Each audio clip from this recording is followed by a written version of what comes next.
The NWSL got the shot in the arm that it needed with a big intra-league transfer this week, but there are still some issues bubbling below the surface, even as the league remains competitive in the global market. I want to dig in even deeper to what we talk about when we talk about the salary cap and why player decision-making is starting to vary a little bit as to whether to stay or to go. Welcome to this week's edition of The Late Sub. I am your host, Claire Watkins. It is Wednesday, September 10th.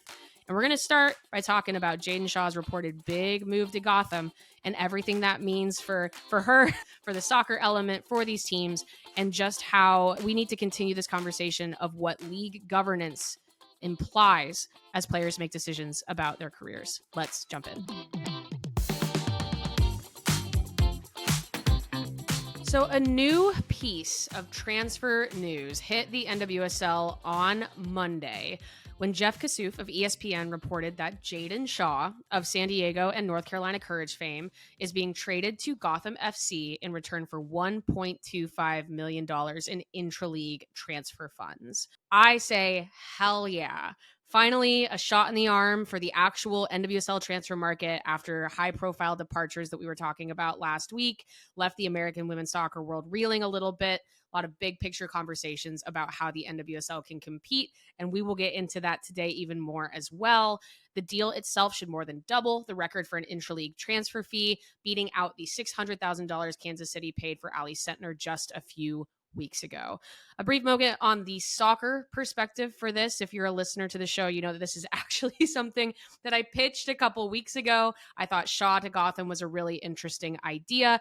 Seemed fairly clear that North Carolina didn't really know what to do with her, and also probably should move kind of quickly to make sure that they had not devalued her value level so highly that they were not able to get a good return. As people know, 20-year-old U.S. Women's National Team prospect, really talented kind of tweener forward midfielder, burst onto the scene with San Diego, but has been kind of adrift since leaving the Wave in January. Gotham's predilection to pick up big U.S. names continue. They love a U.S. Women's National Team player or someone on the U.S. Women's National Team bubble. Another natural consequence of the deal seemed to play out on Tuesday when Gotham transferred out very underrated defensive midfielder Neely Martin to Angel City. That was a requested trade. The churn in Gotham continues. It's hard sometimes to even sort of get a foothold on what all of that means for them because they undergo so much change all of the time. New project to undertake in New Jersey with more change possibly coming in the offseason. Makes you wonder about how that contract for Midge Purse is going, we think. She's a free agent in this offseason. I like this as a move. I advocated it for myself. It is a new project with only so much time to get it right for the 2025 playoff push. But no matter what, all of that aside, after all of the NWSL doom and gloom of the last couple of weeks, I liked this as even just a thought starter for why do we think that Jaedyn Shaw took maybe a different approach than some of her peers and give the NWSL another go. In many ways, it might have been easier for her as a player to just leave the league entirely, get a brand new slate in Europe, rather than try to rehab sort of this on-field reputation of this player adrift, this young player who has plateaued. She's on her third NWSL team in 2 years. This, in some ways, is the more difficult road than perhaps making that leap out to Europe, getting a complete fresh start against different competition. Maybe you build your reputation back up, make your moves back up to a top-tier team either in Europe or in the US.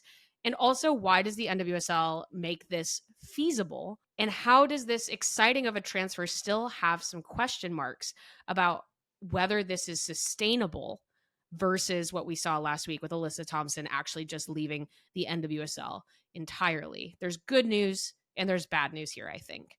Let's start with the good news, though. And I think we have to take a moment here to acknowledge this because it is newer than we think. It's really good in the NWSL that players are essentially now getting traded for transfer fees, large transfer fees, versus like for like swaps. This is one of those things in the CBA that came up a lot of times, players getting caught in sort of like bonus players and multiplayer deals, this idea of like for like trading without money to juice the deal. Then now we're seeing closer to what you would call a traditional transfer, where again, you're slinging $1.25 million for a player. This is due to changing norms in the NWSL. It's due to player advocacy absolutely, where the league would like to operate more like a traditional soccer league. And the fact that the CBA stipulates that players must approve trades out, you're just not going to be blindsided in the exact same way in 2025 than players were even before the new ratification of the league's second CBA.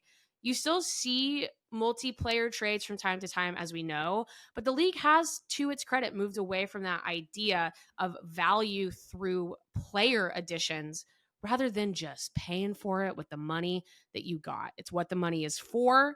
It's allowed under the salary cap. I think we see players, we see teams move in and out. We see actually a lot of money moving. Maybe what's the best way to put this? The evaluations of these players is actually kind of outside of cap considerations entirely, which is why you can see a number that high for a player like Shaw. I'm not saying that players aren't still surprised sometimes when being informed of moves. Player consent isn't exactly the same as player request, but this is a positive sign. It's a positive sign not only that these teams are willing to work with each other to keep a player in the league, the fact that we're seeing teams willing to move that much money to retain a U.S. women's national team at her best level talent. And the good news, talk about sustainability, the possibilities of transfers like this should continue to grow as the NWSL continues to expand. This is actually a positive of expansion, as much as the growing pains sometimes can be difficult. Owners of every single team are getting, cash infusions every time an expansion fee is paid out. I think any of these teams that sort of cry poverty are excluding the part where with expansion comes a lot of money in. They've got the big TV deal. Money is flowing into the league. The cap is going up for everybody. And with the abolition of the league's parity rules like the expansion draft, these expansion teams themselves come into the league with a lot of money to spend, not only under the cap, but in sort of these like large transfer deals, these big offers perhaps for a team's, one of their best players, or perhaps again, a player like Shaw, who is sort of in that middle road of having a lot of potential, but struggling under a new system in North Carolina. I can't speak for individual club governance, and I complained about this a little bit last week, was just because you can spend the money does not mean that every team in the NWSL is spending the money. We've seen a lack of willingness at the individual level. Not every team in the league, but I think you can kind of, if I say this, I think everyone's got like a team or two in their head where they go, yeah, this team is not willing to spend. They're not willing to go into these deals and make these big swings. But the mechanisms are at least growing, even if not at the same pace as the big spenders in Europe. But that is the downside of a parity mechanism like the salary cap, which we're going to go into in more depth in just a moment. It does allow teams to coast really hard rather than having to be dynamic in their spending choices. And as we discussed last week, that really limits possible landing places, specifically for players on the U.S. Women's National Team bubble who need that level of ambition at their club to achieve higher level goals.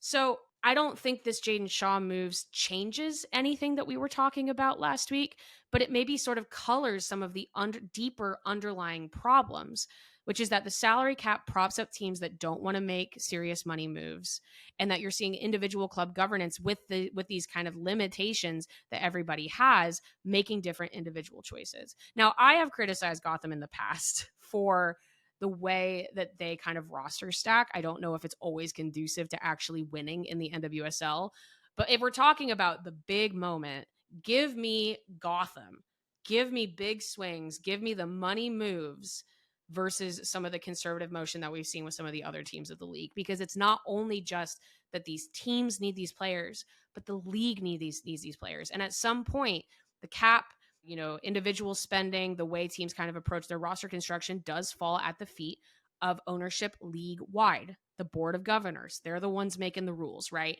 And I think that you need teams like Gotham, especially if we're not seeing Angel City making those right moves, pushing the envelope, pushing things forward. I like it. However, and let's talk about the cap now. We do need to actually talk about the uses of money in the NWSL. You hear something like Jaden Shaw moves for $1.25 million and you go, oh, wow, I didn't know that NWSL teams had motion like that. And the answer is they do. I mean, we even saw, right? We saw with Orlando signing Lisbeth Obaye. We've seen a lot of big moves. I mean, even before some of those million euro, million pound deals that we saw in WSL in recent weeks, the NWSL was at the forefront of setting transfer market records, right?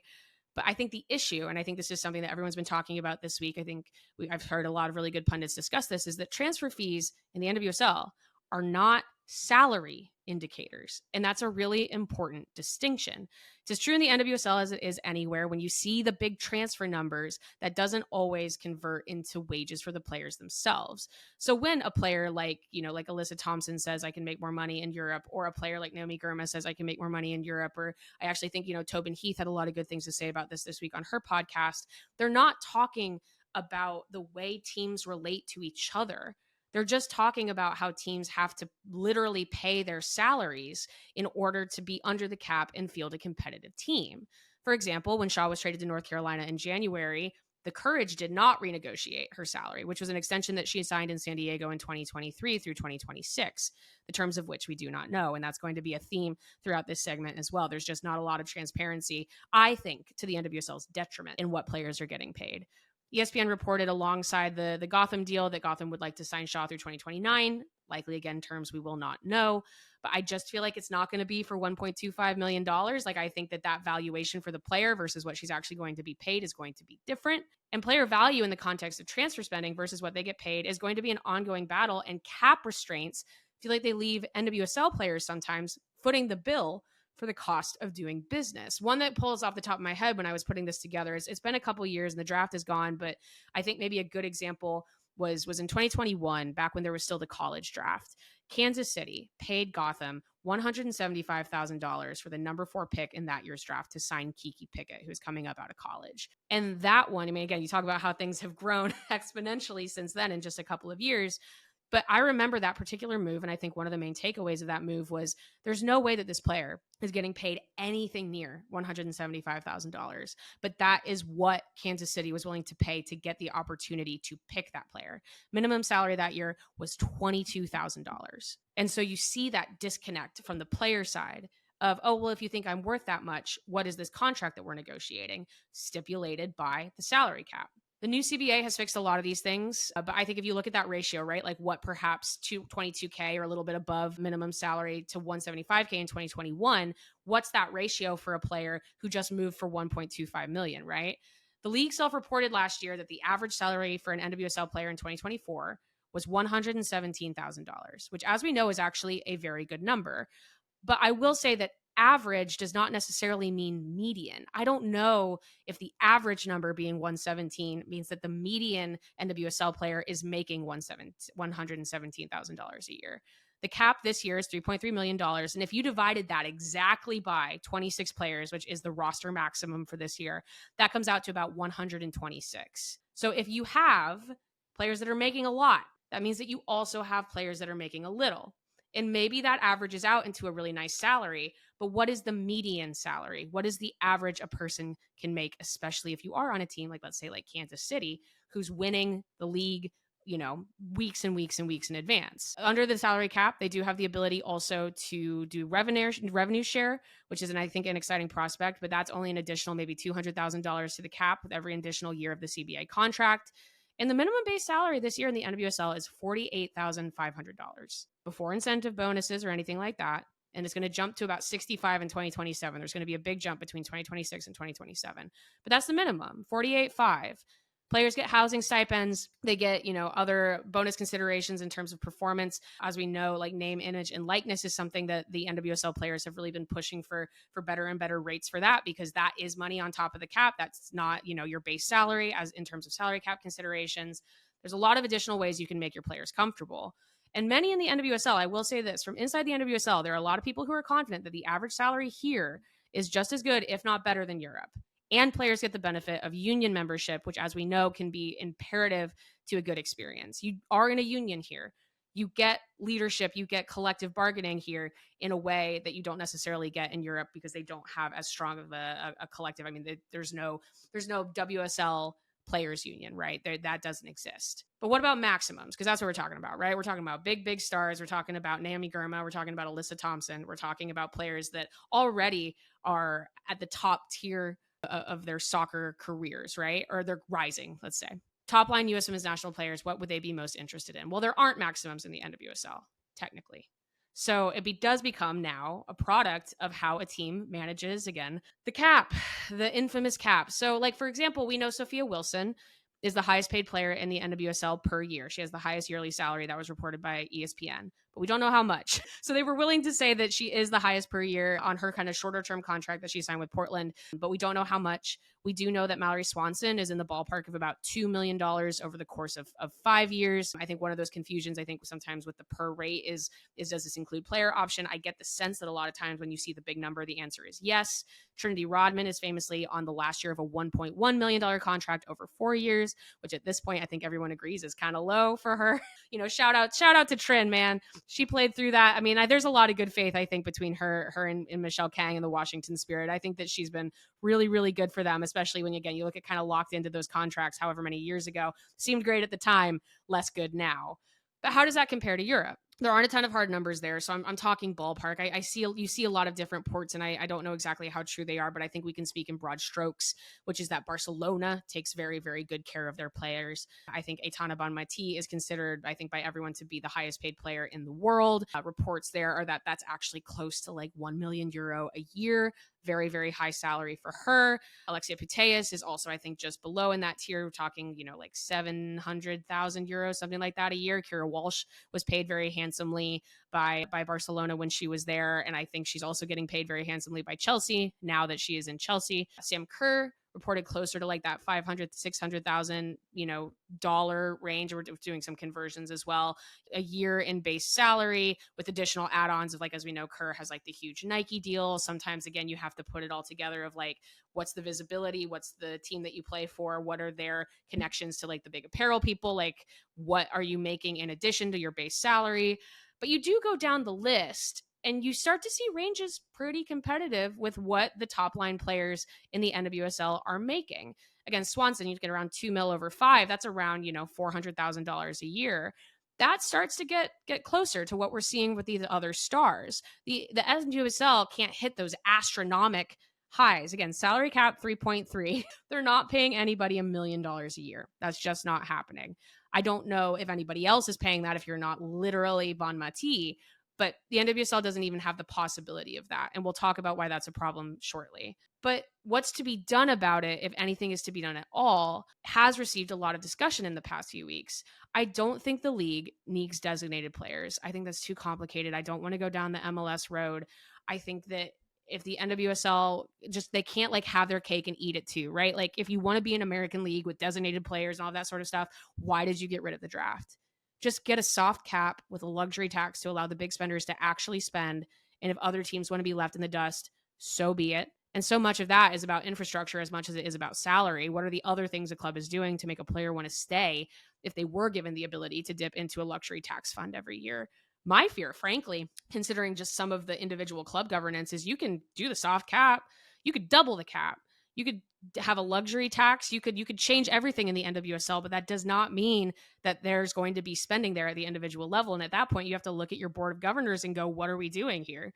Do we actually want to be the best league in the world? But on the player side, this brings us to, I think, kind of this final thing of, as I explained, in terms of maximums for specific players, all of the players where everyone's curious if they would want to make the leap. We talk about this all the time, right? Trinity Rodman, Sophia Wilson, these huge US stars who maybe want to go that path of joining a European team and taking that road as part of their soccer career. And some of that is about money. But like I said, some of these teams have found ways to match what you might be getting for a European team. So let's take the money out of it briefly and say, is it about playing time? Is it about prestige?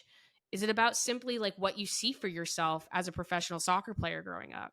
I think we have to spare a thought here. Maybe the great counterpoint to all of the discussion about, Alyssa Thompson or anybody else who made these big moves is we have to spare a thought here maybe for former NWSL Rookie of the Year, Jenna Neiswanger, right? Who left Gotham to join Arsenal in one of those, waves of the jump to Europe in search of a sort of a career rejuvenation after a tough few months for both club and country.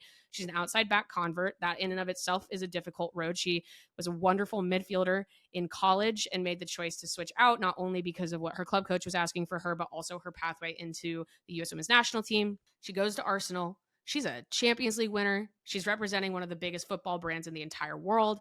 They've got the wonderful football infrastructure. They're playing at Emirates. She's got the salary and the setup and the world-class training, and she never plays in games. Her playing time is almost, negligent at this point. And I don't believe, I said this last week, I don't believe in the adage that training is harder than games is good for a player's development. You hear that a lot, like in Lyon, right? About how even if they're, thumping players week in and week out in the French league, training is harder than games. And I'm like, I don't fully buy into that on a best day, but it certainly doesn't mean anything if you're not actually playing in those games. But I do also understand the pull of Europe, even if the numbers at the top kind of shake out one way or another. And that's where the salary cap becomes additionally cumbersome for the NWSL because they've got all these other disadvantages.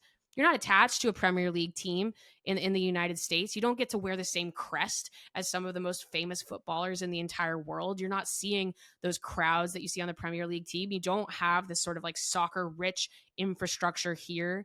The fact that you can't win Champions League, I do think is a problem, and not one that the NWSL can solve other than just keep working at it with CONCACAF. Like, you can't fix that. That's just a built-in disadvantage that you have to kind of free yourself from, but also understand is a real factor when a young girl grows up wanting to be a professional soccer player. What does she see?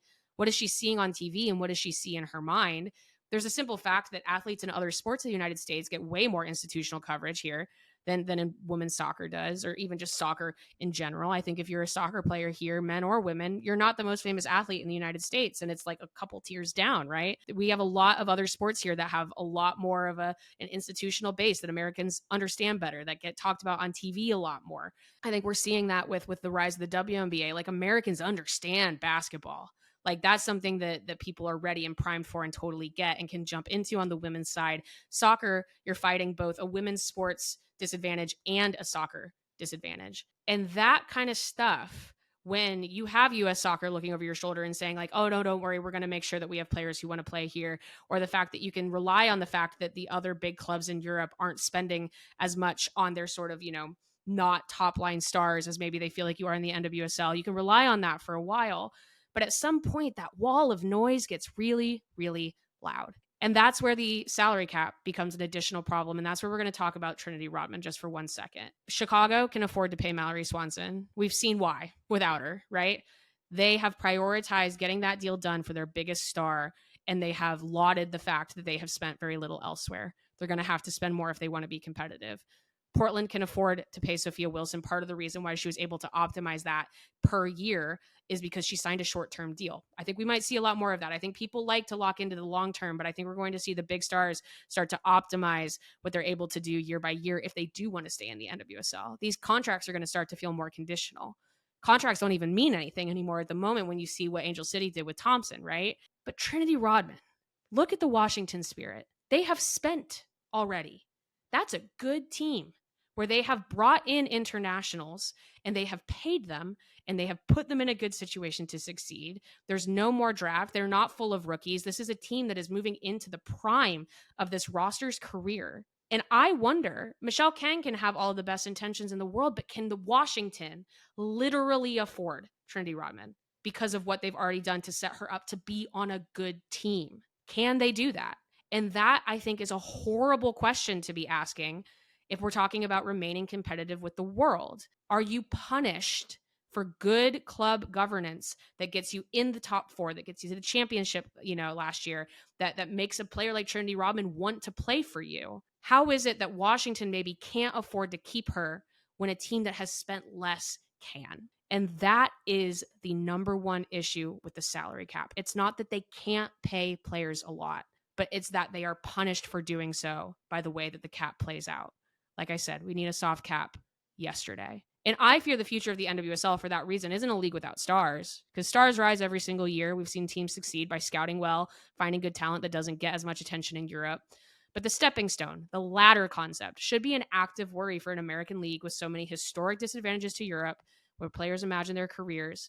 The fact that contracts, don't mean much. I think Angel City actually did a huge blow to the rest of the NWSL with agreeing to that Alyssa Thompson deal last week. I know she wanted to go, but contracts have to mean something, and you have to have an open line of communication with your player if you're getting lowballed, even if it is something that they ultimately want to do. You set a price. You say, hey, we're going to get you there, but we just can't do this right now with all of these other issues going on. And so what does the NWSL look like if it has a lot of good players, a lot of stars, rising stars, but they're losing out on the big name players that fans already know day in and day out. It's not a death sentence, but it's very different than both the ambitions of what the NWSL claims to want to be and how it started. Training wheels are off. There's no U.S. Soccer holding their hand anymore. Players have more options than ever. And bringing it all the way back to Shaw as someone who believes very much in the NWSL, is that what she's doing is the right thing to do. And I really hope that it plays out that way.